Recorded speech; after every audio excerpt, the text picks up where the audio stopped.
Hi hello friends, welcome back to the PK Sports. இப்போ இந்த வீடியோவில் அதை பற்றி பார்க்க போகிறோன்னா ஜூலை 5th டிஎம்பிஎல் ஸ்டார்ட் ஆக போகுது. இந்த டிஎம்பிஎல் மொத்தம் 5 சிட்டியில் நடக்க போகுது. இந்த 5 சிட்டியில் நடக்கக்கூடிய மேட்சை எப்படி டிக்கெட் வாங்கி பார்க்கலாம், அது மட்டும் இல்லாமல் எப்படி டிவிலையும் மொபைலையும் பார்க்கலாம், அதை தான் இந்த வீடியோவில் பார்க்க போகிறோம். ஓகே ஃப்ரெண்ட்ஸ், வீடியோக்குள்ளே போகிறதுக்கு முன்னாடி சேனலை சப்ஸ்கிரைப் பண்ணிங்க. அப்படி பக்கத்தில் இருக்க பெல் ஐக்கன் கிளிக் பண்ணி ஆளுகிற வருஷத்தை தொட்டு வச்சுங்க. அப்படி தான் நான் போகிற ஒவ்வொரு வீடியோ நோட்டிஃபிகேஷன் உங்களுக்கு வந்து சார். ஓகே ஃப்ரெண்ட்ஸ், இப்போ அவங்க வீடியோக்குள்ள போகலாம்.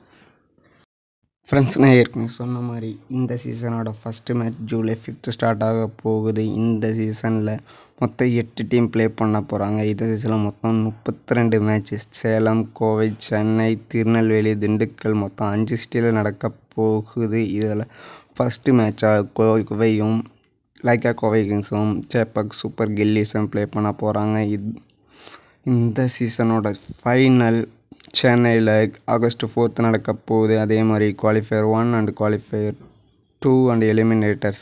குவாலிஃபயர் 1ன்னு பார்த்தா திண்டுக்கல்லில் ஜூலை 31 ஜூலை 30 நடக்க போகுது. அதே மாதிரி எலிமினேட்டர்னு பார்த்தா ஜூலை 31 திண்டுக்கல் நடக்க போகுது. அதே மாதிரி குவாலிஃபயர் 2 சென்னை ஆகஸ்ட் 2 நடக்க போகுது. இந்த மேட்சுக்கான டிக்கெட்ஸ் அண்டு எப்படி இந்த மேட்சை வாட்ச் பண்ணலான்னு பார்த்தா இந்த மேட்சுக்கான டிக்கெட்ஸ் எல்லாம் பேடிஎம் இன்சைடரில் வாங்கிக்கலான்னு டிஎம்பிஎல் தரப்பில் சொல்லியிருக்காங்க. அதே மாதிரி இந்த மேட்ச் எதில் வாட்ச் பண்ணலான்னா டிவின்லன்னு பார்த்தா ஸ்டார் ஸ்போர்ட்ஸ் தமிழில் பார்க்கலாம். அதே மாதிரி டிஜிட்டல் ஸ்ட்ரீமிங், அதாவது ஃபோன் மொபைல் ஏதாவது ஆப்ஸில் பார்க்கலாம்னா ஃபேன் கோடில் பார்க்கலாம். ஃப்ரெண்ட்ஸ், அது மட்டும் இல்லாமல் இப்போ ஒரு ப்ரோ கபடி அப்டேட் கிடச்சிருக்கு.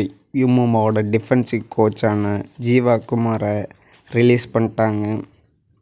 ஓகே ஃப்ரெண்ட்ஸ், இப்போ இந்த வீடியோ பிடிச்சிருந்தால் லைக் பண்ணுங்கள், ஷேர் பண்ணுங்கள், அப்படியே சப்ஸ்கிரைப் பண்ணிட்டீங்க. Thank you friends.